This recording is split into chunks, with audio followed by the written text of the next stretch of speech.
que está al servicio de la ciudadanía. Y es algo bien importante recalcar que estamos prácticamente trabajando en una nueva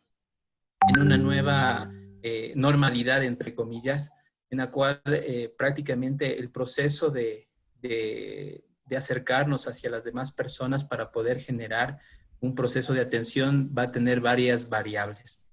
Esta noche vamos a tratar de manejarla de la manera más simple, pero algo bien importante que esta ayuda que nosotros podamos dar dentro de cualquier evento que se genere dentro del servicio que estamos prestando, de alguna manera nosotros seamos un pilar fundamental dentro del proceso. No siempre los servicios de emergencia están pendientes al momento que sucede la situación de la emergencia, sino que muchas veces el tiempo de respuesta a una emergencia, estamos hablando alrededor de unos 20 minutos posterior al evento.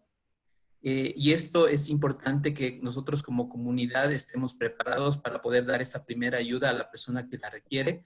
Y lo más importante de todo esto es que la ayuda debe ser de una manera con conocimiento previo. Sabemos que de alguna forma nosotros podemos trabajar espontáneamente y responder a una situación de emergencia, pero muchas veces es importante el tener un conocimiento previo que nos permitirá esa ayuda que vamos a realizarla, encaminarla y que sea lo mejor posible, porque nosotros lo que queremos al momento de prestar este apoyo, este socorro a la persona que lo requiere, primero es que reduzcamos las lesiones que pueda tener el paciente y posterior a eso que esta persona no termine con alguna discapacidad, que sería lo más complicado o lo más grave, o aún el perder su vida. Entonces, para nosotros será importante el establecer este proceso. Entonces, permítanme compartir la presentación. Listo. Algo bien primordial, creo que tenemos que recalcar o iniciar este proceso es las recomendaciones, creo que las estamos viendo en todos los medios. Y algo imprescindible es el tema de la prevención. Antes de poder nosotros realizar cualquier tipo de atención o de gestión, es importante el llevar las medidas de bioseguridad. Pues hemos tenido siempre las recomendaciones que las hemos visto por un sinnúmero de medios que nos exigen el tema del uso de una mascarilla, de un tapabocas, el desinfectarse las manos frecuentemente, el evitar tocarnos la cara, que es algo importante, mantener los espacios en condiciones de higiene, que es algo importante, y cada vez que sea o tengan la posibilidad o la disponibilidad de poder tener un lavado adecuado de manos es importante, ¿no? El uso del gel también nos va a permitir eliminar algún factor de riesgo que podamos nosotros contaminarnos al topar alguna superficie que pueda tener el virus, ¿no? Y las otras recomendaciones que también tenemos que recalcarlas es a nuestros usuarios, el uso de la mascarilla y el distanciamiento que vamos a tener dentro de las unidades de transporte. Es algo importante para nosotros porque de esa manera no solamente nos cuidamos o nos cuidamos nosotros, sino que también cuidamos hacia la comunidad en la cual estamos dando nuestro servicio. Un kit de bioseguridad básico que debemos contar, aparte de nuestro botiquín que está dentro de la unidad, es tener siempre a la mano un par de guantes, en este caso unas gafas de protección y una mascarilla. Estos implementos nos van a permitir no tener un contacto directo con los pacientes al momento que realicemos algún tipo de actuación referente a alguna emergencia. A nivel de nuestro país existen algunos tipos de situaciones o emergencias que se generan. La mayoría de las veces, en primera instancia, tenemos las enfermedades relacionadas con el sistema cardiovascular. Entonces, podemos tener personas que tengan problemas cardíacos, problemas de descompensación que se pueden generar dentro de las unidades de transporte. Tenemos problemas de enfermedades crónicas como la diabetes, tenemos problemas relacionados a la parte respiratoria y también tenemos una gran parte como la séptima causa de muerte en nuestro país, que es el tema de los accidentes de tránsito. Entonces, los eventos pueden ser diversos, los que nosotros podamos tener dentro del contexto de nuestras unidades de transporte, y lo importante es saber cómo debemos actuar. De alguna manera, los procesos de formación han establecido nomenclaturas o procesos ordenados para poder nosotros generar una atención en la cual nosotros podamos establecer prioridades. Estas prioridades van a estar encaminadas a poder de alguna manera solventar situaciones que estén al alcance de nuestras manos. No todo de pronto puede ser solucionable con la atención primaria que podamos dar, sino que muchas veces esta atención requiera de una intervención de una persona, digamos, en este caso de un paramédico o en sí de un médico, ¿no? Entonces sería importante nosotros establecer que podemos tener diversos eventos dentro de nuestras unidades, como les había mencionado. Puede ser una persona que pierda la conciencia, un desmayo, que muchas veces lo vemos como algo simple, pero al final, luego de la valoración, puede ser que algo no sea tan complejo, tan simple, sino que sea algo complejo. El tema de personas que puedan generar una crisis convulsiva, el tema de problemas cardíacos, como les mencionaba, o algún accidente de tránsito en el cual posiblemente nosotros estemos involucrados o de alguna manera nosotros seamos los que estamos presenciando el evento. Es importante para nosotros, como les mencionaba, establecer un lineamiento de trabajo para dar una respuesta eficaz y adecuada ante cualquier situación de emergencia que pueda suscitarse. Creo que gran parte de lo que nosotros hacemos depende también de cómo nosotros vamos a actuar inicialmente.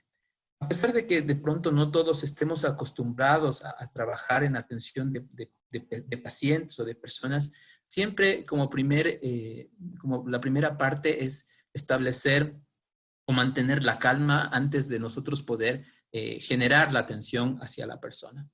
El mantener esta calma, el llamar al servicio de emergencias, el evaluar la situación, el evaluar las lesiones que pueda tener la persona o la sintomatología que pueda tener la persona al momento que nosotros hemos estado evaluando. Para eso hemos generado esta nomenclatura que nos ayudará a poder nosotros determinar un orden en nuestro proceso de atención. A esto le conocemos con las siglas del PAS, que significa proteger, avisar y socorrer. Este proceso lo vamos a establecer para poder nosotros dar una adecuada atención y, como les mencionaba, en generar un orden dentro del proceso. Siempre es importante iniciar antes nosotros de poder atender a la persona, es importante nosotros sentirnos seguros. El lugar donde nosotros vamos a actuar, un lugar que esté fuera de peligros, dependiendo, como les mencionaba, de las situaciones que podamos tener. En cada tipo de evento hay diferentes peligros que nosotros podemos estar expuestos. Puede ser un accidente de tránsito en el cual nuestra exposición puede ser los demás vehículos que se encuentran sobre la vía, y también dependerá de factores climáticos, dependerá de que si está lloviendo, de que hay poca visibilidad. Todos estos factores son importantes establecerlos. De pronto, de pronto dar la atención en un lugar seguro significa que de pronto si el usuario pierde la conciencia, de hecho el vehículo debería pararse para nosotros proceder a realizar la atención y la valoración inicial. Entonces, la parte importante de proteger es nosotros delimitar de alguna manera el lugar del accidente. Delimitar el lugar del accidente lo podemos hacer con las mismas personas que se encuentran en el lugar, que les permita de pronto generar un círculo que le permita a la persona respirar, que si de pronto es un accidente, entonces tenemos que tomar otras medidas. Pues aquí podemos tener un ejemplo de cómo generar un lugar seguro para nosotros poder establecer la atención inicial de la persona afectada. Primero, de hecho, cuando se genera cualquier tipo de evento, todos de alguna manera espontáneamente podemos responder a ayudar. Pero lo más importante es liderar un proceso de atención. No todos a la vez podremos ayudarle a una persona, sino que siempre debe existir una persona que debe liderar el proceso de la atención.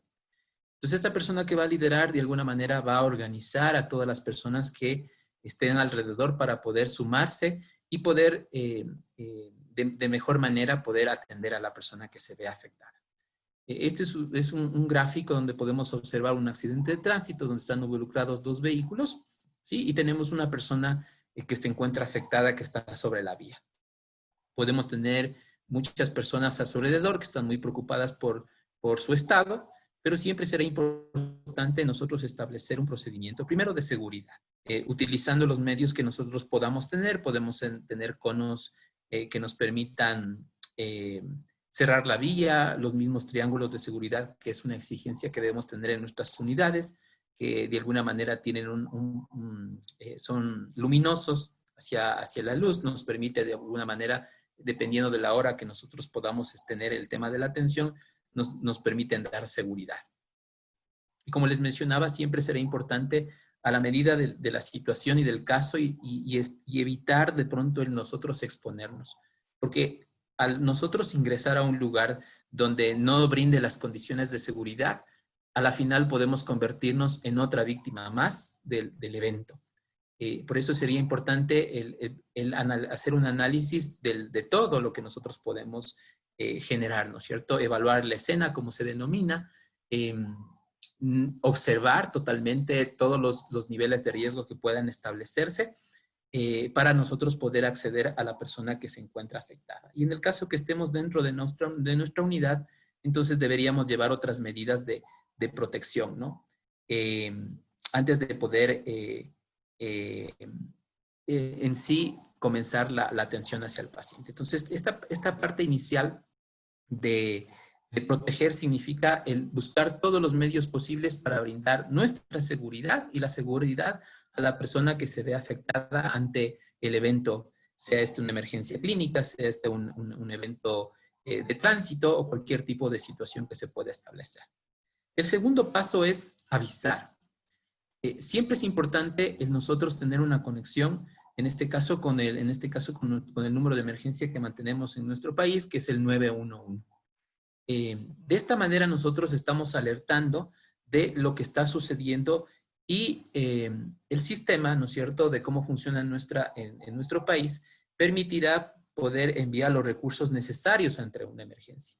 Entonces, dependiendo del tipo de evento, hay diferentes actores que intervienen en emergencia, pero como les reitero y recalco, los primeros en responder hacia cualquier emergencia que se pueda generar somos nosotros como comunidad, antes que las entidades que tienen ese fin en la sociedad, ¿no es cierto? Antes que llegue la policía, antes que lleguen los agentes de tránsito, antes que lleguen las ambulancias, siempre estará la comunidad como primer respondiente ante cualquier situación de emergencia, y por eso recalco que es importante la capacitación para de alguna manera lo que nosotros estamos realizando ante la situación de emergencia sea la adecuada y la correcta.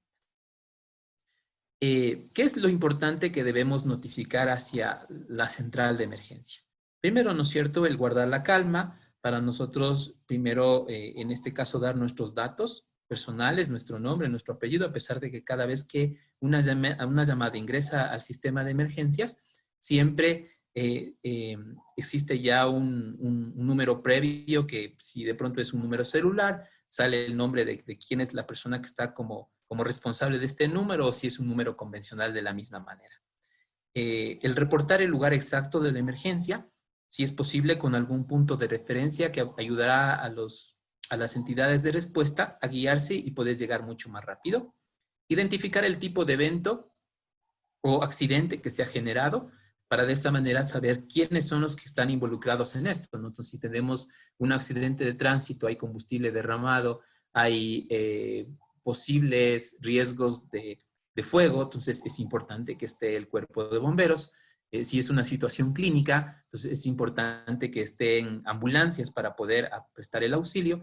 Y en el tema de que si es una vía complicada, y vemos que todavía hay tránsito de vehículos, entonces es importante que estén los agentes de tránsito o la Policía Nacional, dependiendo del nivel de competencia que tenga en el lugar, ¿no? Es importante saber el número de heridos y el estado aparente que pueda tener, porque al tener nosotros un evento con múltiples víctimas, es más importante, ¿no es cierto?, saber cuántos recursos tendremos que enviar hacia la emergencia versus sea solamente una situación. Todo tiene, digamos, tiene todo toda esa información nos podría ayudar a nosotros a tomar decisiones dentro de las centrales de emergencia. Es importante recalcar de cómo funciona el sistema de emergencias en nuestro país. Como es conocimiento de todos nosotros, el único número de emergencia que tenemos a nivel del país es el 911. Tenemos varias vías para nosotros poder identificar emergencias o situaciones que se puedan establecer. Tenemos cámaras a nivel de las ciudades que permiten visibilizar situaciones que puedan generarse dentro de los lugares donde existe esta videovigilancia. Algunos vehículos cuentan con botón de pánico que permite de alguna manera también tener ciertas cámaras que desde la central del ECU 911, en este caso en Quito, que coordina tanto la zona 2 como la zona 9, que corresponde a la provincia de Pichincha, puede visibilizar situaciones que se pueden establecer dentro de las unidades y poder tener de alguna manera información de lo que está sucediendo. El llamar nosotros directamente al 911 también es importante y existe también una aplicación, una app del teléfono que nos permite igual direccionar directamente al 911. Entonces, cuando un usuario llama al 911, hay un funcionario directamente que trabaja que nos pide cierta información. Y siempre debemos recalcar que la información que es solicitada es para poder canalizar la emergencia de mejor manera. No siempre existe solamente una llamada, pueden llamar 10, 20 personas sobre el mismo evento, ¿sí?, que está sucediendo, y para el operador que se encuentra en la central del ECU 911, para él es muy importante saber que la persona que está llamando esté cerca de la víctima, esté cerca de la persona que necesita la ayuda, porque él va a tratarle de guiar en muchas veces, o en otras tratar de buscar información que es importante para el personal prehospitalario, el personal de ambulancia que va a dirigirse hacia el lugar de la emergencia.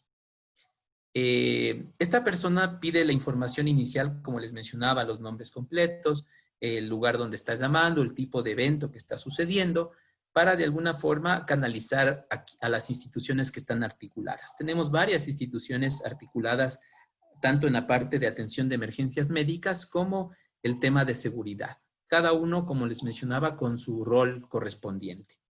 Y de acuerdo a esto, se transmite la llamada a las instituciones que están articuladas al ECU.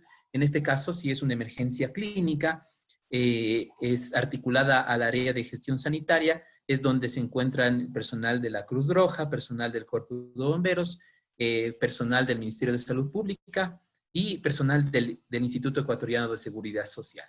Todos ellos son personas capacitadas en evaluar la llamada y determinar el nivel de gravedad. Los niveles de gravedad están estipulados con colores, ¿no? Con colores, digamos, verde, amarillo y rojo. Los colores rojos, digamos, son las situaciones graves y complicadas en las cuales no se puede perder tiempo, porque esos minutos, ese tiempo es valioso para la persona afectada. Y los amarillos o los verdes, digamos, son pacientes que, entre comillas, podrían esperar. Pero de alguna manera esta parte inicial permite que las instituciones pertinentes a la ayuda puedan coordinar las acciones. Lamentablemente, por el contexto que hoy estamos llevando de la pandemia, la situación ha aumentado la capacidad de poder solventar las emergencias dentro de la ciudad, y eso también ha generado que los tiempos de la respuesta sean mucho más. Y de pronto esas situaciones generan, y nuevamente recalco, el que la comunidad sean los primeros que deberían responder a estas situaciones de emergencia. Todo esto los llevamos bajo un sistema de comunicaciones para de alguna manera establecer el proceso. Entonces nuestra línea de emergencia en nuestro país es el 911 como única entidad que nos va a permitir articularnos. Muchas veces de pronto en los lugares donde nosotros podamos tener el servicio, de pronto no puede existir la comunicación. Esto de pronto nos puede pasar en la parte del noroccidente de Pichincha, por la parte geográfica donde nos podemos estar ubicando, y por eso de alguna manera las instituciones tratan de articularse con otros medios, ¿no? Posiblemente no sea por las frecuencias de radio, pero podríamos utilizar otro tipo de medios. El mismo hecho de que tengamos un celular que nos permita comunicarnos, no sé, por WhatsApp, también ha permitido de alguna manera activar el servicio de emergencias y poder establecer esta canalización. Entonces, primer paso era proteger, segundo paso era avisar. Ya que tengamos todos estos dos primeros pasos, ya significa que nosotros ya podemos acceder hacia la persona que se encuentra afectada. Esta persona que se encuentra afectada, lo primero que nosotros tendríamos que evaluar es cómo se encuentra su estado de conciencia. ¿El paciente está consciente o está inconsciente? Para nosotros es primordial que una persona esté consciente para que nos pueda responder a la información que nosotros necesitamos para que la persona pueda exponer lo que le está sucediendo, lo que está sintiendo, si existe dolor, si existe algún tipo de malestar versus una persona que no responde. Para eso nosotros utilizamos esta nomenclatura que le conocemos como AFDI, que significa que la persona se encuentra alerta, que la persona responde a un estímulo verbal, posiblemente la persona está cerrada sus ojos, usted le habla, le dice, señor, señor, ¿se encuentra bien? Y la persona abre sus ojos y responde, es que significa que está respondiendo a estímulos verbales. Y por último, el generar algún tipo de estímulo doloroso. Hay algunos lugares donde nosotros podamos hacer un estímulo doloroso, un lugar de pronto donde nosotros podemos hacerlo es en el lecho unguial, o sea, en nuestra mano.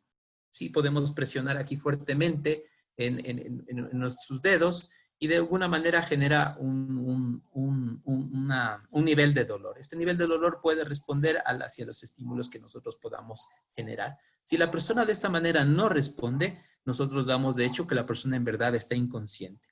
Y tenemos otra situación que nosotros podamos darnos cuenta, el estado de la persona, ¿no es cierto? Verificando de cómo se encuentra, si está de una coloración normal o está pálido o está cianótico, azulado, ¿no es cierto? Todo esto son manifestaciones que nosotros podamos establecer al momento de iniciar la valoración. Segundo, es importante también establecer, si nosotros hacemos un ejercicio como estos, digamos, una persona que está inconsciente, ¿no es cierto? Una persona que está inconsciente está con todos sus músculos totalmente relajados. Usted le levanta un brazo a la persona que está inconsciente, le suelta y va a caer porque la persona está con todos sus músculos relajados. Entre esos tenemos un músculo muy grande a nivel de la boca, que es la lengua, ¿sí? Y al momento que una persona se encuentra inconsciente, la lengua se va hacia atrás y puede obstruir la vía respiratoria. Si la persona está obstruida su vía respiratoria, quiere decir por donde puede ingresar el aire hacia los pulmones, esto puede provocar una pérdida de conciencia. Entonces, la pérdida de conciencia puede darse hasta por la falta de oxígeno, puede darse porque una persona no comió adecuadamente, tiene una baja de glucosa y pueden ser muchos factores por los cuales la persona pierde la conciencia. Y la primera causa de la pérdida de la conciencia puede ser por lo que les menciono, ¿no? Entonces, al momento que nosotros, haciendo el siguiente ejercicio, si nosotros bajamos nuestro mentón y pegamos hacia nuestro pecho y tratamos de respirar, podemos respirar pero con dificultad. Para lo cual nosotros a esta persona que se encuentra en estado inconsciente, necesitamos nosotros ayudarle para que pueda la persona respirar de mejor manera. Y una manera de ayudarle es esta maniobra que se conoce como maniobra de frente-mentón. Esto significa que yo voy a colocar dos dedos sobre el mentón y la mano sobre la frente y lo que voy a hacer es mover la cabeza hacia atrás del paciente.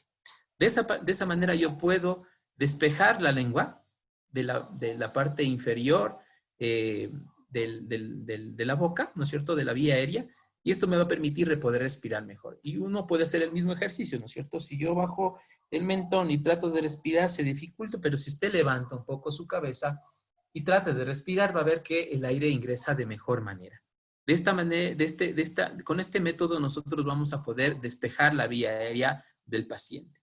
Pero no en todas las personas podemos hacer esto, porque podemos tener una persona que se cayó y golpeó fuertemente su cabeza contra el piso y podría tener algún tipo de lesión a nivel de su cuello.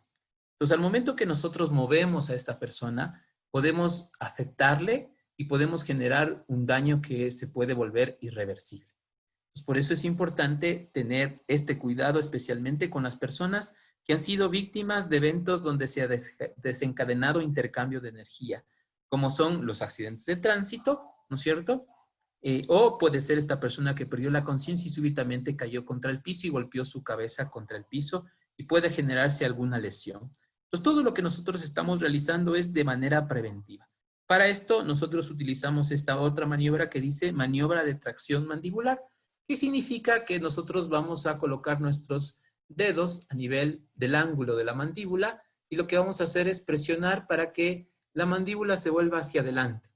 Pues como la lengua está pegada, ¿no es cierto?, hacia el maxilar, hacia la mandíbula, también vamos a proceder a hacer el mismo ejemplo, ¿no?, de despejar la vía respiratoria con esta otra maniobra. Entonces, es importante recalcar que no en todos los pacientes podemos mover su cabeza o moverlo, porque dependerá de dónde se ha generado la emergencia. Si es un tema que se ha desencadenado de una emergencia por algún golpe o por algún accidente de tránsito, no podemos nosotros hacer esta maniobra de la cabeza hacia atrás y el mentón hacia arriba. Entonces, es importante este primer paso que vamos a hacer, porque este primer paso nos va a permitir a nosotros despejar la vía respiratoria y poder evaluar si esta persona en verdad está respirando o no. Entonces, una manera de poder hacer esta valoración es acercarnos hacia el paciente, ¿no es cierto? En este caso, nuestras medidas de protección van a ser lo que habíamos hablado anteriormente, el tener nuestras gafas de protección, nuestra mascarilla de protección, porque esta persona, este usuario, ¿no es cierto?, ya no va a tener su mascarilla que lo va a portar mientras nosotros evaluemos, y el acercarnos nosotros hacia el paciente, y si esta persona posiblemente sea una persona portadora del virus, podría contagiarnos. Entonces, por eso es importante también estar muy alerta de los procedimientos que vamos a realizar ante la situación. Y no podemos dejar de lado el tema de nuestro kit de bioseguridad para atender al paciente, ¿no es cierto? El tener ya, colocarnos unos guantes y además de eso, el utilizar las gafas de protección. Si usted tiene un visor, como muchas veces algunos compañeros ya lo están utilizando, entonces sería una mejor protección para poder nosotros realizar la atención. Es importante también recalcar que tenemos una diferencia muy grande entre un paciente adulto y un paciente pediátrico, ¿no es cierto? Un paciente pequeño, un paciente niño, porque hay una gran diferencia en la parte anatómica.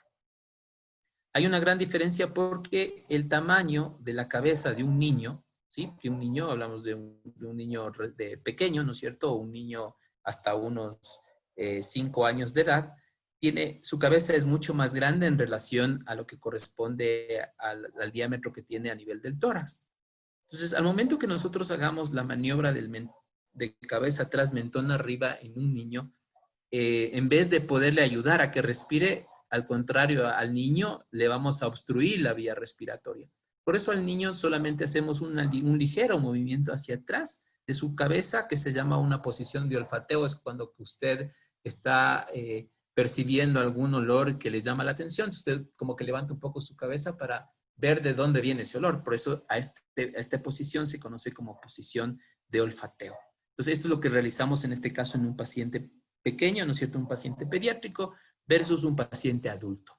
Entonces, de esta manera, en esta posición, nosotros podemos evidenciar, primero, ver si existe un movimiento del tórax que la persona se encuentra respirando y si ingresa y sale el aire al momento que la persona esté integrando. Esto máximo lo vamos a hacer en unos 10 segundos. No es que vamos a permanecer mucho tiempo pegado hacia la persona, sino que máximo 10 segundos veremos si hay movimiento, porque lo que nosotros vamos a evaluar es que si la persona está respirando o no está respirando. Luego de esto pasamos a evaluar el pulso. Tenemos muchos lugares en el cuerpo para nosotros valorar el pulso. Una manera, digamos, inicial para valorar es a nivel de este pulso que encontramos aquí en el cuello, ¿sí? Es el pulso que le conocemos como pulso carotidio. Este pulso lo vamos a encontrar aquí, ¿no es cierto? Usted lo que hace es utilizar dos de sus dedos, ¿no es cierto? Lo que va a hacer es hacer una presión sobre, en este caso, a nivel del cuello, lo que vamos a ver es que aquí tenemos unos músculos, ¿sí? Y aquí se va a formar un canal y aquí tenemos nosotros una arteria importante que o va a ir o va a conectarse directamente hacia nuestro corazón y prácticamente, digamos, es el último pulso que se pierde al momento de que una persona ya fallezca. Y lo que nosotros vamos a utilizar es este pulso para nosotros identificar nuevamente si tiene o no tiene pulso. Y tenemos otro lugar que es a nivel de nuestra muñeca, como podemos ver en el gráfico, aquí tenemos nuestro dedo pulgar, lo que hacemos es bajar nuestros dos dedos igual de la misma manera hacia esta pequeña hendidura que tenemos bajo el dedo pulgar, ¿sí? Vamos a hacer igual una ligera presión y aquí vamos a poder detectar el pulso radial. Este pulso es el que nosotros podemos cuantificarlo, o sea, podemos mantener durante un minuto para saber cuántas pulsaciones tiene la persona versus el de acá que solamente lo vamos a utilizar para verificar si tiene o no pulso la persona. Y a nivel de la muñeca nos va a permitir, en cambio, sí cuantificar el número de pulsaciones que pueda tener una persona en, al momento de evaluar. Una persona adulta tiene un rango de pulsaciones de 60 a 100. Eso es lo normal, ¿no? En un paciente pediátrico, su frecuencia de pulso es mayor, es de 100 hasta 120, y en un paciente neonato, un paciente recién nacido, puede superar hasta los 140 latidos por minuto. Es normal, ¿no es cierto? En cada edad es normal. El pulso puede variar dependiendo de las actividades que podamos nosotros realizar. Si una persona espontáneamente de pronto su pulso es menor a los 60, un ejemplo, si hablamos de una persona adulta, puede ser por muchos factores fisiológicos que son normales. De pronto la persona puede ser un atleta que hace actividad física todos los días. Eso le permite de alguna manera ejercitar su cuerpo y ellos manejan una frecuencia de pulso menor a los 60. Y en algunos casos hasta menor a 50. Pero en estas personas son normales. Pero ya en una persona que de pronto no hace actividad física y tengamos un pulso bajo, significa que necesitamos ayudar. Toda esta información que nos va a permitir a nosotros verificar y nosotros evaluar inicialmente hacia el paciente nos permitirá dar esa información al servicio de emergencias médicas y ellos tomen una decisión ante la emergencia que estamos suscitando, ¿no? También después de este proceso, de esta valoración del A, del B, del C que habíamos hablado de abrir la vía respiratoria, de buscar la respiración, de controlar el pulso, esto es la parte inicial, digamos. ¿Cuánto tiempo nos lleva a hacer este proceso? Estamos hablando como máximo es 3 minutos, sí, como máximo 3 minutos nos va a ocupar para nosotros dar esta valoración inicial, para nosotros pasar a una valoración secundaria. La valoración secundaria ya significa el poder yo ya identificar si esta persona está respirando, si esta persona tiene pulso, el yo también ya comenzar a verificar de pronto algún tipo de lesión, en este caso si es producto de algún trauma, algún tipo de accidente de tránsito, identificar algún tipo de lesión que pueda ser visible, o de hecho yo conversar a preguntarle al paciente de pronto si tiene algún tipo de dolor, algún tipo de sintomatología, no sé, está mareado, tiene dolor, tiene náusea, alguna información que nos va a permitir. Siempre es importante que en este caso tratemos de liberar todo tipo de atadura que pueda tener. Atadura significa algo que puede estar sujetada en su mismo cuerpo, ¿no es cierto? El tema de las prendas de vestir puede ser eh, están muy presionadas y eso también puede afectar a la persona. Entonces lo que tenemos que es tratar de liberar la circulación y que sea de mejor manera, ¿sí? Debemos de hacer descansar la cabeza del paciente y podemos utilizar algo para que pueda de alguna manera tener comodidad. Y siempre creo que lo más importante es al momento de hacer todo este proceso de la valoración, siempre el paciente debería mantenerse en esta posición que le podemos generar. Esta es la posición de evaluación. Un paciente que se encuentre boca abajo no le puedo evaluar, un paciente que esté sentado va a ser difícil evaluarle, entonces siempre será esta la posición adecuada para nosotros realizar el proceso de la valoración. Como un recuento de todo esto, vamos a ver un pequeño video que es muy cortito, apenas dura unos 2 minutos, acerca de este tema. Valoración de los signos vitales. En la persona accidentada, hemos de considerar 3 cosas fundamentales: el estado de alerta o consciencia, la buena respiración y los signos de circulación. Se utiliza la expresión ABC como examen que recoge una valoración y una asistencia primarias. A, de alerta, consciencia. B, de buena respiración. C, de circulación. ¿Cómo valorar la consciencia? Para saber si una persona está consciente, debemos acercarnos y hablarle, preguntarle cómo se encuentra o simplemente llamarle. Es importante estimularle o zarandearle ligeramente, teniendo siempre mucho cuidado de no moverle bruscamente, por si hubiera alguna lesión que pudiéramos empeorar. Si no responde, pida ayuda a la gente cercana o llame al 112. Apertura de la vía aérea. ¿Cómo abrir la vía aérea? Podemos abrir la vía aérea con la llamada maniobra frente-mentón.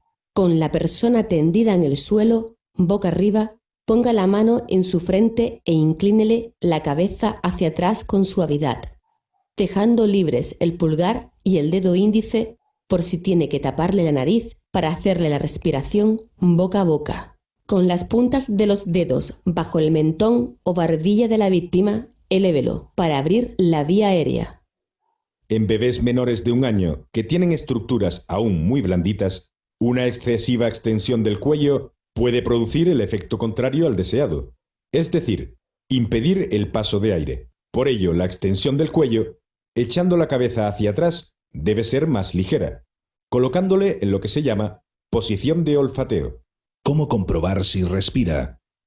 Una vez que tengamos la vía aérea abierta, comprobaremos si la persona respira con la maniobra ver, oír, sentir. Ver.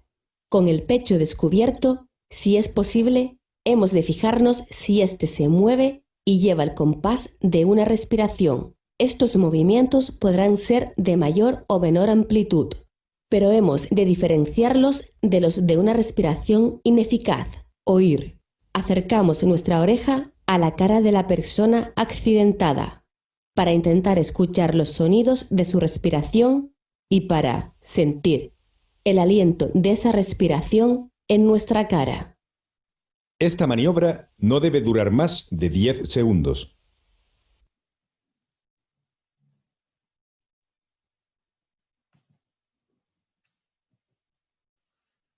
Existen situaciones que pueden ser graves y debemos actuar rápidamente. Una persona puede perder su vida por una hemorragia que no se la controla a tiempo. Por eso creo que es importante determinar el proceso de cómo nosotros debemos actuar ante una situación de una hemorragia. Es importante, como les mencionaba, tener nuestra bioseguridad, nuestra protección, en este caso los guantes para no tener un contacto directo, ¿sí?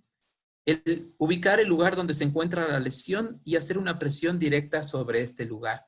Hacemos la presión directa y utilizamos un pañuelo o un apósito que nos va a permitir ocluir el lugar donde está sangrando el paciente, la persona, ¿sí? Mantenemos esta presión durante unos 3 minutos, ¿sí? Para poder generar un control de la hemorragia. Y posterior a eso manejamos un vendaje compresivo. Este vendaje compresivo que nosotros vamos a realizar es un vendaje que permita que continúe la circulación al resto de la parte afectada, especialmente cuando hacemos vendajes a nivel de los miembros superiores o inferiores, para evitar de que exista, digamos, un cese de la circulación dentro del tejido, porque eso también podría afectar. Entonces, esta parte, como les mencionaba, es importante para nosotros saber cómo actuar ante una emergencia. Y creo que lo recomendable es, primero, el mantener la calma, Segundo, el contar con los insumos necesarios para poder responder, el tener nuestro botiquín, el tener nuestro equipo de bioseguridad y de protección ante esta situación y el no exponernos nosotros dentro de la emergencia que podamos establecer. Siempre es importante la seguridad, como les mencionaba, y seguir estas siglas del proteger, el avisar y el socorrer. Muchas gracias por su atención. Estaría pendiente para las preguntas correspondientes. Muchísimas gracias al tecnólogo Byron Pereira por su exposición. Le damos paso a la ingeniera Gabriela Trujillo, quien nos va a ayudar con las preguntas de nuestros participantes.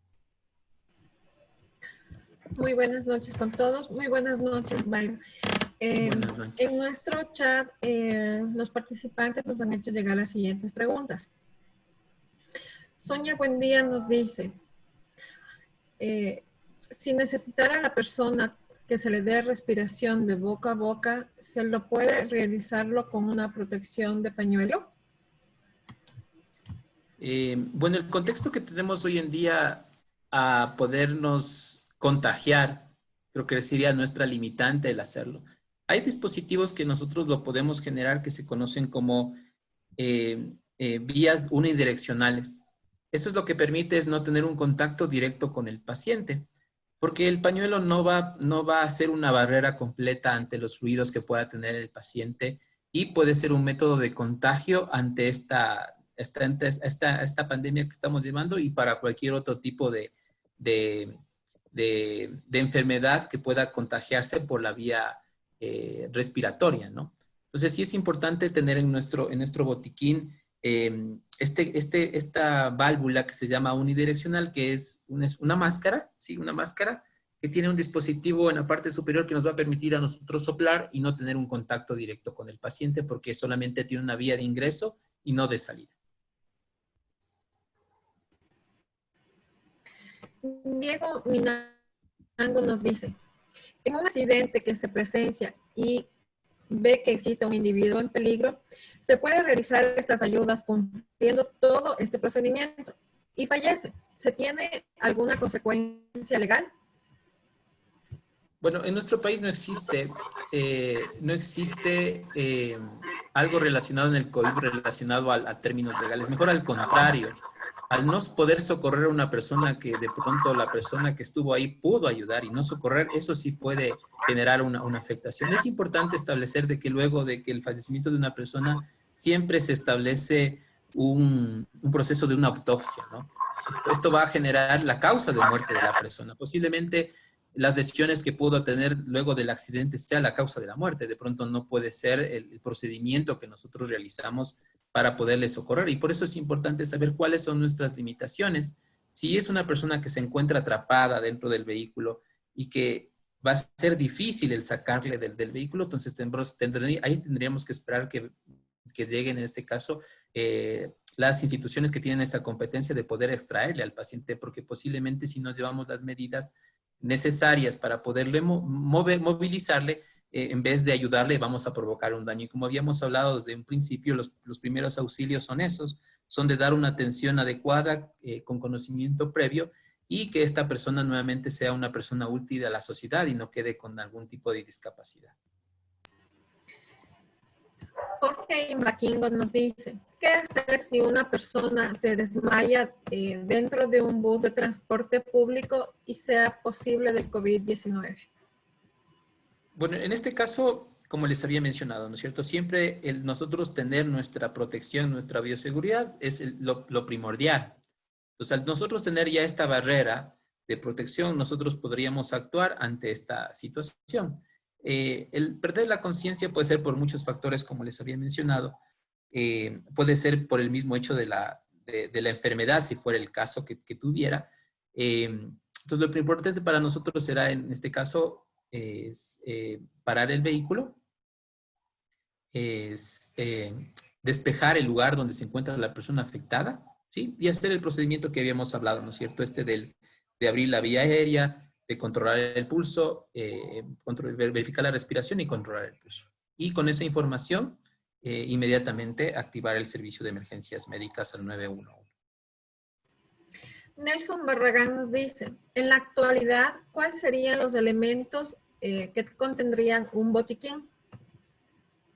Bueno, un botiquín básico tendría que tener vendas, ¿sí? Que pueden ser vendas de gasa, de diferentes diámetros, apósitos. Apósitos es algo que nos permita controlar una hemorragia. Muchas veces un apósito puede ser una toalla sanitaria, un pañal, ¿sí? Eso nos puede servir como para poder generar un control de una hemorragia. El tener una tijera, ¿sí? El tener una cinta adhesiva que puede ser el esparadrapo, ¿no es cierto? El contar con inmovilizadores que pueden ser para lesiones pequeñas, que pueden ser de madera, ¿no es cierto? Inmovilizadores pequeños que nosotros podamos tener, pero en el caso que tengamos que inmovilizar, el tema del, recalcar nuevamente el tema de guantes, el tema de mascarillas, el tema de gafas de protección como parte de este botiquín, el tener suero fisiológico, el tener alcohol. No se recomienda tener medicamentos porque cada uno de los medicamentos pueden tener alguna reacción adversa hacia los usuarios. Entonces, si alguien necesita sus medicamentos, creo que personalmente los puede llevar, pero no se recomienda tener medicamentos dentro de un botiquín.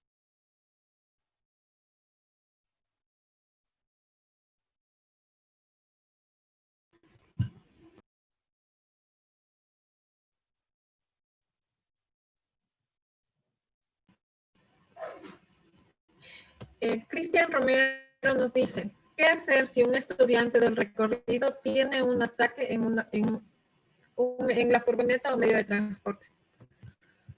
Si la persona tiene alguna crisis convulsiva, nuevamente debemos parar el vehículo. La crisis convulsiva, la persona va a tener movimientos, ¿no es cierto?, descoordinados de sus brazos, de sus extremidades. La persona cuando está convulsionando prácticamente pierde la conciencia. La persona puede morder su lengua, puede generar una gran cantidad de secreciones y eso puede obstruir la vía respiratoria y la persona puede, eso líquido puede irse a los pulmones y puede causar una situación más grave. Pues lo primordial que nosotros tenemos que generar es parar el vehículo, acercarnos hacia la víctima, no sujetarle para que no convulsione, sino que la persona debería convulsionar libremente. Lo que tenemos que es proteger especialmente su cabeza, que no golpee contra el piso. No se recomienda poner nada sobre su boca para que no se muerda, ni tratar de abrir su boca para que no se muerda. El proceso convulsivo puede durar segundos, minutos, entonces tenemos que esperar que pase el proceso convulsivo. Posterior a que se haya cesado la convulsión, al paciente lo vamos a colocar en una posición lateral de seguridad. De esta manera pueden salir todos los fluidos que pueden estar dentro de la vía respiratoria y de hecho la persona va a quedar en un tiempo, en un periodo que se llama un periodo postal, que es donde la persona no va a estar ubicada en tiempo y de pronto espacio, no va a poder reconocer a las personas que están en ese lugar. Esto dura más o menos unos 15 minutos. Por eso es importante hacer nosotros una ficha de las personas, en este caso si son estudiantes, y saber que si esta persona que estamos transportando tiene algún tipo de enfermedad como esta, que puede alarmar no solamente a la persona que está conduciendo, sino que a todas las personas que están a su alrededor, a los compañeros, ¿no? Listo, muchísimas gracias, Byron, por responder las preguntas de nuestros participantes. Gracias a ustedes. Muchísimas gracias al tecnólogo Byron Pereira por su exposición y a la Cruz Roja Ecuatoriana por acompañarnos con esta excelente conferencia de gran interés para todas las personas del sector del transporte, conductores y ayudantes. Queremos dar paso a la segunda conferencia, que es cómo mejorar el servicio para mis usuarios, a cargo de la licenciada Karina Rojas de la Dirección de Economía Solidaria. Karina Rojas es funcionaria de la Dirección de Gestión de Economía Popular y Solidaria del Gobierno de la provincia de Pichincha. Es licenciada en Educación Intercultural Bilingüe con más de 9 años de experiencia como técnica de emprender solidario. Adelante, licenciada Karina Rojas. Buenas noches, estimados participantes. Muchas gracias a todos por la presencia. A nombre de la Dirección de Economía Solidaria, reciban un cordial saludo en este cuarto día de capacitación. Si me permiten, voy a compartir pantalla, por favor. Claro.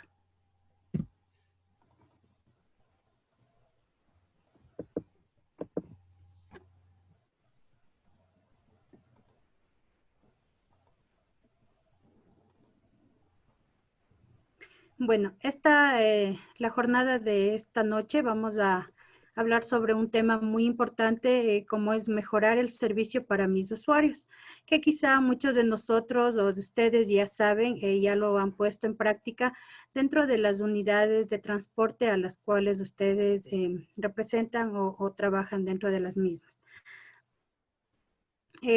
Una de las herramientas que vamos a tratar también es la atención al cliente, que muchos de ustedes dirán ya hemos recibido o ya han escuchado hablar sobre este importante tema, el cual facilita y ayuda como herramienta para mejorar la calidad del servicio a nuestros clientes en las diferentes unidades de transporte en la cual ustedes trabajan. Con el conocimiento de este capítulo, lo que nosotros buscamos es brindar herramientas necesarias para brindar un excelente servicio a nuestros clientes, puesto que nuestros clientes son fundamentales dentro de nuestro trabajo, ya sea en taxis, camionetas, buses escolares, buses de transporte público, entre otros. Uno de los objetivos generales que vamos a topar también es que vamos a proponer, como les mencioné anteriormente, herramientas que van a contribuir a mejorar la prestación de servicios y a mejorar también los beneficios con los objetivos que se van a llegar a cumplir. Uno de los propósitos fundamentales va a ser aquí ofertar un servicio de calidad y generar interacción respetuosa. No debemos olvidarnos, estimados participantes, que dentro del trabajo al cual ustedes realizan, el servicio de atención, la calidad que ustedes propician va a ser muy importante. No debemos también olvidarnos la parte respetuosa, siempre ser cordiales, amables con cualquier persona que se suba a nuestro medio de transporte. Cuando vayamos nosotros a atender al público, nosotros tenemos que satisfacer una necesidad, ya sea esta social o a cambio de recibir una remuneración económica, como es el caso de nosotros. En este caso de ustedes, señores transportistas, al momento que un usuario se sube al medio de transporte, es fundamental atenderle con cordialidad, con amabilidad, ya que ellos son una fuente de ingreso económico para cada uno de nuestros hogares. Las acciones que se entienden pueden ser como satisfactorias, siendo dentro también tomado en cuenta como el precio, el trato al cliente, la limpieza, el orden y ser muy tolerantes con cada uno de nuestros usuarios. No nos olvidemos nunca que ser amables, ser corteses no nos cuesta nada. A veces es un poquito difícil manejar gente que pide todo a la vez o nos exige mucho, pero nunca está por demás ser corteses y tener un buen trato hacia ellos. Cuando nosotros hablamos del buen trato, del buen servicio, vamos a estar hablando de la prestación de un servicio, es decir, tener siempre una buena imagen. Ustedes cuando al momento de subirse en un medio de transporte o ustedes están operando un medio de transporte, ustedes deben tener una buena imagen. Sí, eso quiere decir que estén ustedes limpios, pulcros. Muchos de ustedes manejan el tema de lo que es uniformes y se los ve muy bien presentados.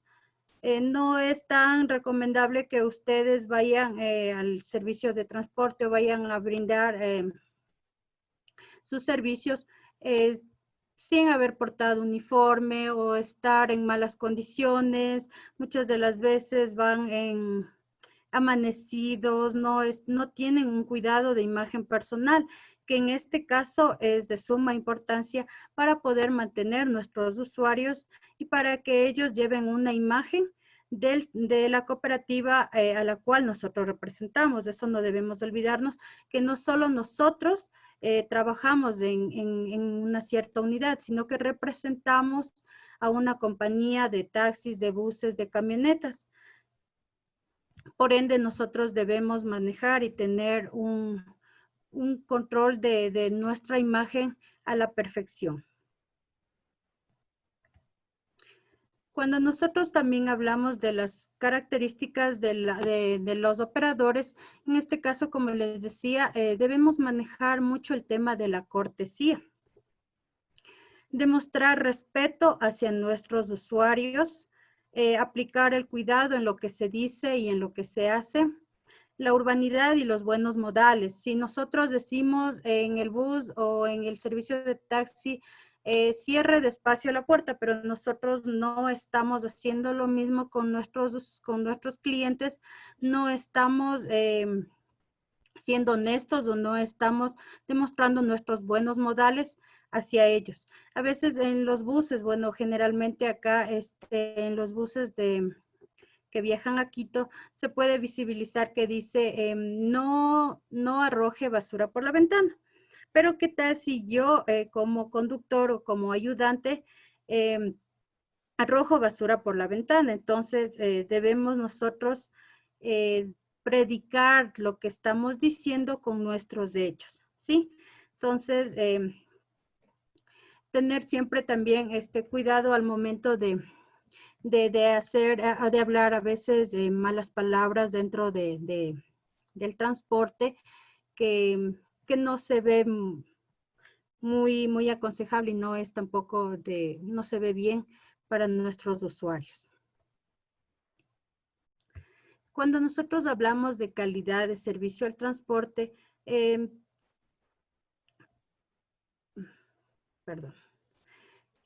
no el hecho de llegar rápido a un lugar, al destino, no es que nosotros estemos brindando una calidad del servicio del transporte. El hecho de correr no quiere decir que vamos a llegar muy rápido. A veces los transportistas gritan, pitan, rebasan o incumplen a veces normas de tránsito. Y eso no, a veces los usuarios tienden a asustarse, tienden a perder seguridad o credibilidad en las diferentes unidades de transporte.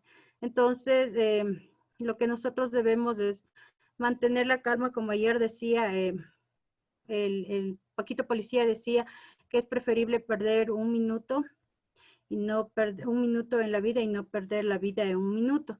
Entonces, hacerles llamado a todos ustedes, quienes están acá presentes, que también la calidad del servicio al transporte va de la mano con las buenas prácticas de conducción, ¿sí? Ustedes deben mantener la seguridad al momento de conducir, no sobrepasar los límites de velocidad. Así también tener una buena presentación del vehículo, sea al interior del vehículo, sí, así también como las partes exteriores, las más visibles, como son las llantas, los guardachoques, los guardafangos, todas esas partes más visibles deben estar completamente limpias. Es aconsejable que después de cada parada, al momento de llegar al terminal, siempre los ayudantes o los mismos conductores puedan realizar una limpieza adecuada del transporte para así mantener una imagen muy presentable. Cuando hablamos de calidad en el servicio de transporte, nos referimos a lo que es en sí el vehículo. el vehículo, ya sea en la parte externa, en la parte interior, ¿sí? Entonces, el vehículo, como les mencioné, debe estar en perfectas condiciones, debe estar limpio. Aparte de eso, también tienen que tener, estar con todos los chequeos mecánicos, tener todas las revisiones vehiculares al día para así nosotros poder brindar un servicio de calidad y de calidez a nuestros usuarios, que ustedes saben que en nuestras manos, estamos llevando gente, estamos llevando vidas, niños que necesitan llegar a su destino y así como también necesitan regresar a cada uno de sus hogares. Por ende, tenemos la responsabilidad, tenemos vidas en nuestras manos y depende de nosotros como conductores, poder regresar a todas esas familias a los diferentes destinos. Siempre y cuando también manteniendo una excelente presentación. Si es que nosotros podemos o la cooperativa puede adquirir uniformes para todo el personal, pues sería mucho mejor, ya que el hecho de subirme yo a un medio de transporte y que el señor conductor me diga, buenos días, pase por favor, me hace sentir ya importante y me va a hacer sentir también segura.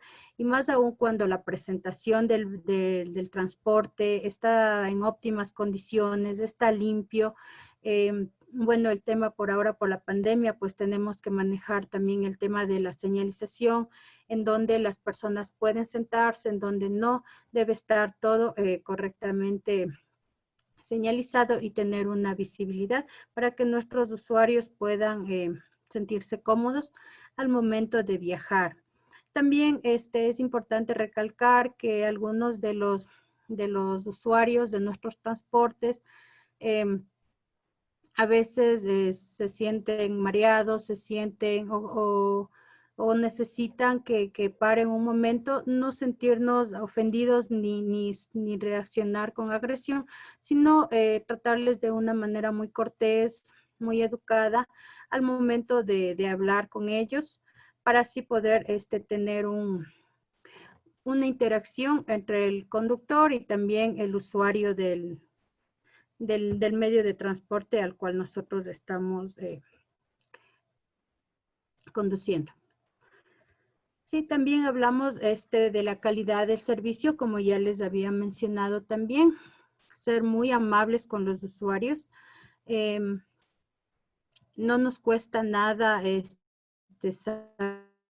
saludar al momento que se suben a nuestra unidad de transporte.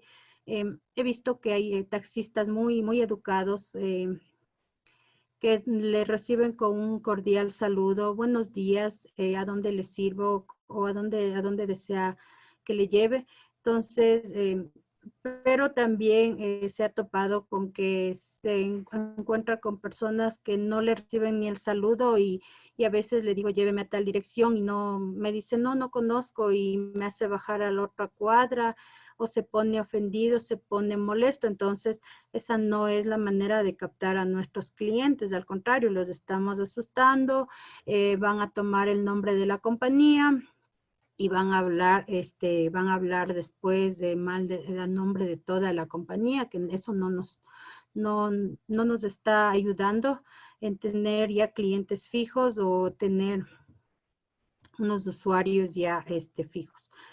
También les mencionaba que se tiene que mantener el vehículo en óptimas condiciones mecánicas, ¿sí? El hecho a veces de tener el medio de transporte limpio, es importante, pero también no hay que olvidarnos de las condiciones mecánicas, que el cambio de aceites, no sé, el tema de llantas y todas esas condiciones mecánicas que ustedes muy bien lo manejan, no tienen que olvidarse nunca, ya que de eso depende que no suframos accidentes en las vías. No debemos también rebasar los límites de velocidad. Recuerden que ustedes dentro del transporte, dentro del vehículo al cual ustedes están conduciendo, no sabemos el tipo de personas que estamos llevando. Hay personas que son muy sensibles, hay personas que son muy nerviosas, que se pueden desmayar o reaccionar de otra manera, ¿sí? También algo muy importante que quería topar la noche de hoy, la jornada de capacitación, es que no hay que molestar con un volumen alto. Es molestoso viajar con un volumen muy alto de música, ¿sí? Hay que manejarlo, hay que manejar un volumen muy moderado, que no moleste a mis usuarios, ¿sí? No a todos les gusta el tipo de música que a mí como conductor me gusta, ¿no es cierto? Entonces, debemos mejor manejarnos un volumen moderado, un volumen que no pueda causar inconvenientes ni malestar en mis usuarios, ¿sí? Cuando nosotros hablamos del servicio, de la apariencia del transporte, también no debemos olvidarnos de la imagen nuestra, ¿sí? Nuestra imagen personal, cómo es la vestimenta, ¿sí? Debemos tener siempre a la mano un kit de limpieza en el cual yo pueda asearme, yo pueda estar presentable. Ustedes saben que las horas de viaje, especialmente cuando es buses de turismo, buses de transporte escolar también que lo realizan como turismo o los buses interprovinciales, intracantonales, realizan viajes largos. Entonces, por ende, voy a transpirar, voy a tener en épocas de verano más aún, es cuando más transpiración existe.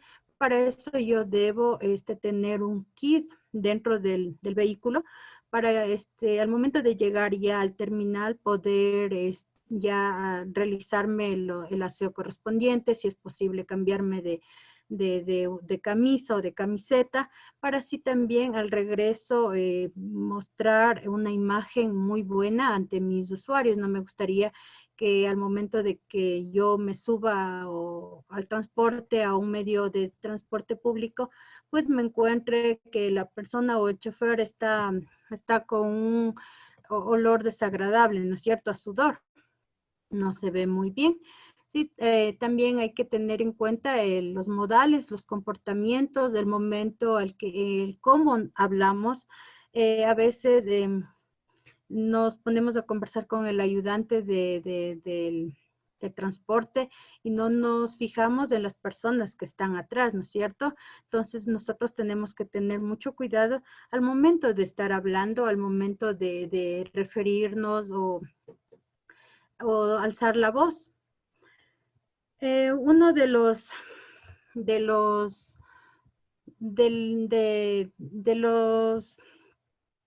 de la apariencia también quiere también ver el tema de salud, sí, que lo vamos a ver un poco más adelante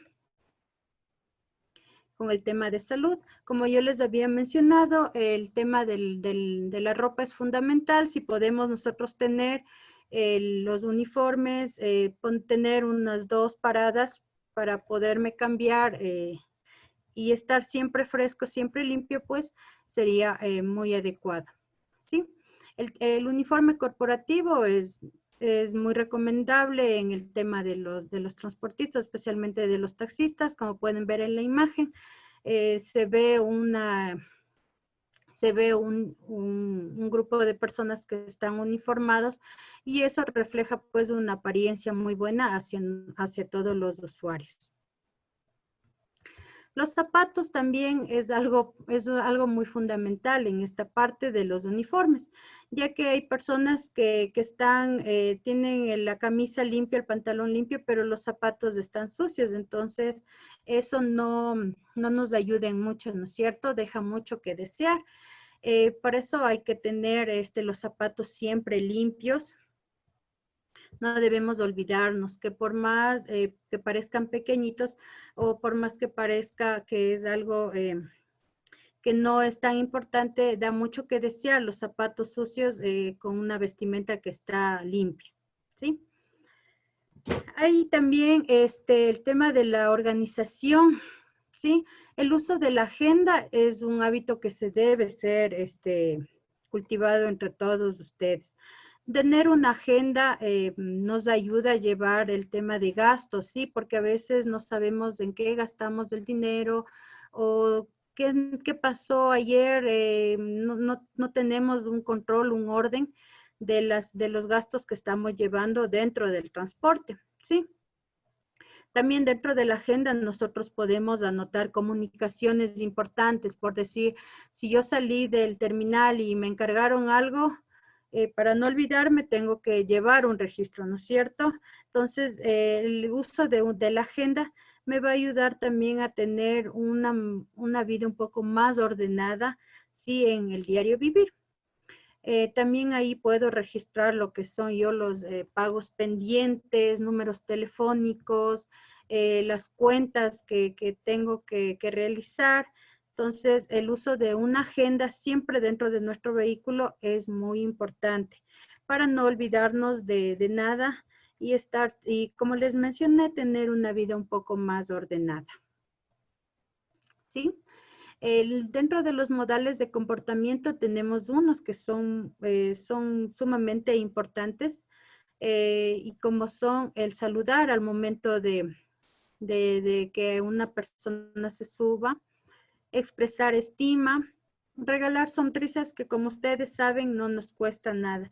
Pese a la dura situación en la que estamos atravesando, en la que estamos viviendo, ser amables, ser corteses no nos quita nada, ¿sí? Siempre nosotros tratemos de estar sonrientes, de estar muy amables y también ser puntuales. La puntualidad es muy importante dentro del servicio de transporte. Al momento que nosotros ya el usuario se despida, se baje, nosotros siempre debemos agradecerles. Como les mencioné, ellos son un ente fundamental para sustentar nuestras familias, ¿no es cierto? Gracias a ellos nosotros podemos sustentarnos económicamente, entonces ellos son el medio fundamental, son muy importantes dentro de mi trabajo y por ende debemos nosotros agradecer a ellos al momento en que ya se bajen de nuestra unidad. Como les mencioné también, el tema de salud, no debemos olvidarnos, siempre hacernos un chequeo médico, realizarnos exámenes de laboratorio, exámenes de rayos X, para nosotros poder llevar un control de nuestra salud, ¿sí? No debemos esperar a que tal vez aparezca un síntoma para asustarme o para recurrir al médico, o ahí recién ponerme alerta y ver qué me pasó, ¿no es cierto? Entonces los chequeos deben ser siempre de rutina, cada tiempo que el médico lo recomiende. No sé si tal vez son cada 6 meses que se puede realizar rayos X, principalmente a las personas que llevan mucho tiempo sentados, ¿no es cierto? Entonces no debemos descuidarnos de esa parte también. Cuando hablamos también de salud, no debemos olvidarnos de la postura, ¿sí? Tener una postura correcta al momento de conducir y practicar ejercicios de elongamiento. ¿Qué son los ejercicios de elongamiento? Es que durante las paradas, al momento de llegar a un determinado destino, yo pueda bajarme del medio de transporte y pueda realizar ejercicios, ¿no es cierto? Que promuevan el relajamiento de los músculos. No es recomendable pasar muchas horas sentadas. Sí, si tenemos que pasar por bastante tiempo sentados, conduciendo, siempre es recomendable parar unos 2, 3 minutos hasta que los usuarios puedan hacer uso de los baños. Mientras tanto, yo puedo relajar mis músculos para poder continuar el viaje. Cuando hablamos nosotros de la apariencia del transporte, debemos, bueno, ustedes bien lo saben, que tiene que el transporte estar limpio por dentro, por fuera, ¿sí?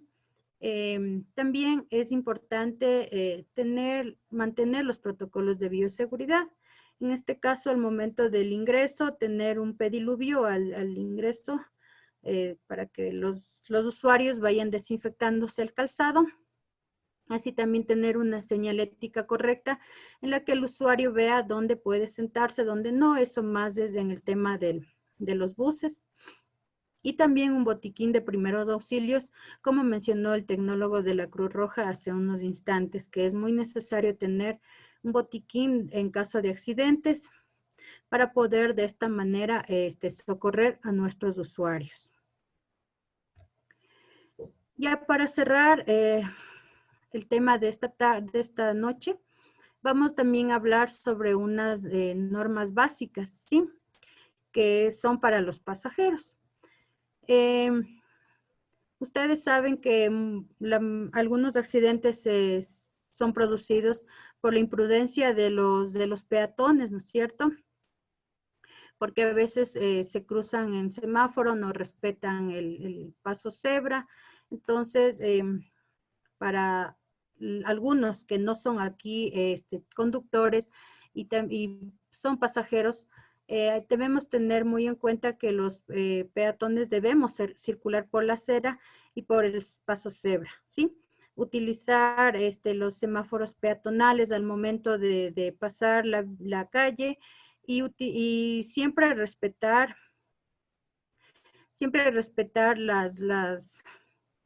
los pares, respetar los semáforos, ¿sí? Tenemos algunas recomendaciones que al momento de caminar por la calle debemos circular por la acera, no estar jugando por donde transita el bus. Cuando nosotros tengamos que pasar la calle, pues hacerlo por los pasos cebras. Que cuando vayamos también a bajar del transporte como usuarios, anticipemos la parada.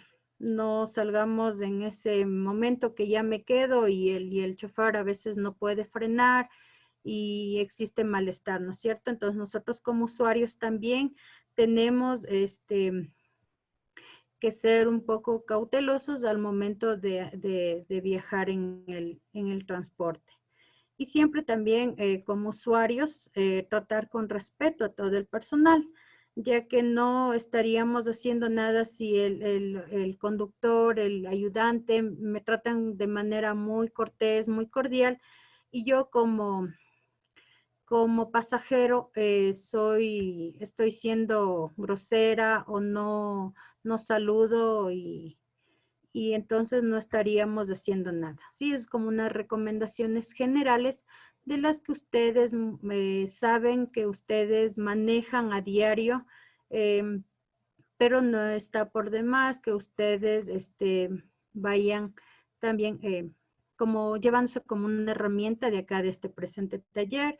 Espero que estas recomendaciones que se les pudo compartir la jornada de hoy les sirva a ustedes para que vayan mejorando el servicio del transporte. Muchas gracias por la atención. Si tienen alguna duda, estoy a las órdenes. Muchísimas gracias a la licenciada Karina Rojas por su intervención. Damos paso a la ingeniera Gabriela Trujillo, quien nos va a ayudar con las preguntas de nuestros participantes. Muy buenas noches. Sí, tenemos en nuestro chat las siguientes preguntas, licenciada Karina Rojas.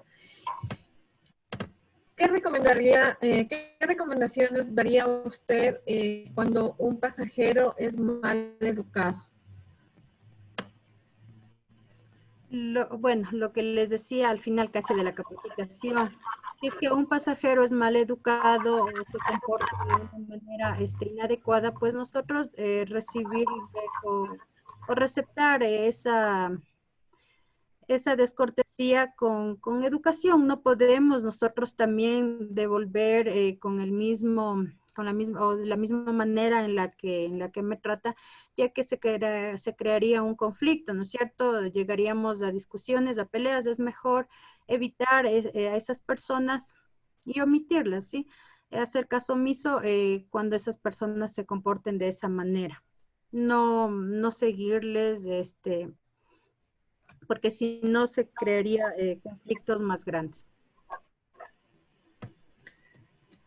De parte de Diego Sanipatín nos dice, ¿dónde podemos denunciar a unidades que se les ve descuidadas, sucias, ya que esto nos afecta a todos en el gremio del taxismo? Bueno, estas sugerencias, estas quejas las pueden realizar en las diferentes unidades de movilidad de los municipios. Ellos son los entes que regulan todo este tema.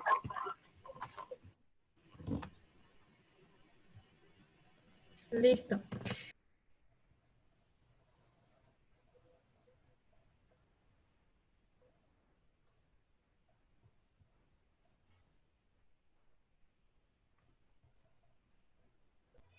Ingeniero Trujillo, está sin audio su micrófono.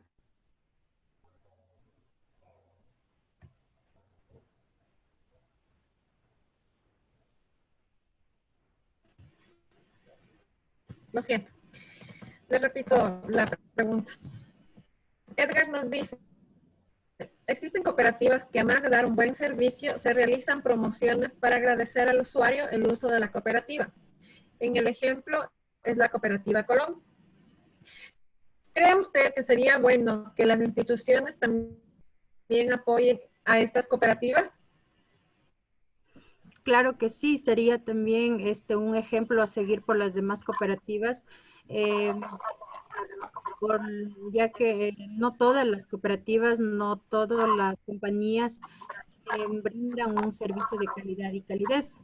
Entonces, sí sería de mucha importancia que las demás compañías cooperativas se sumen a esta iniciativa.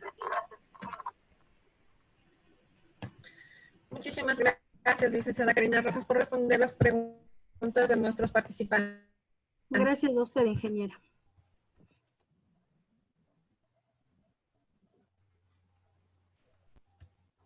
Muchísimas gracias a la licenciada Karina Rojas por su intervención. Les agradecemos su participación a todas las personas que nos han acompañado. Les invitamos el día de mañana, en donde concluiremos esta semana muy fructífera de conferencias con la ponencia Protocolo de Reactivación y Operación del Transporte Público Interparroquial e Interprovincial, en donde contaremos con la intervención del doctor Juan Pasos Carrillo, director de la Agencia Nacional de Tránsito. Le reiteramos a todas las personas que están asistiendo que es importante que asistan al 100% de las conferencias para poder obtener sus 6:30. Muchísimas gracias, una buena noche.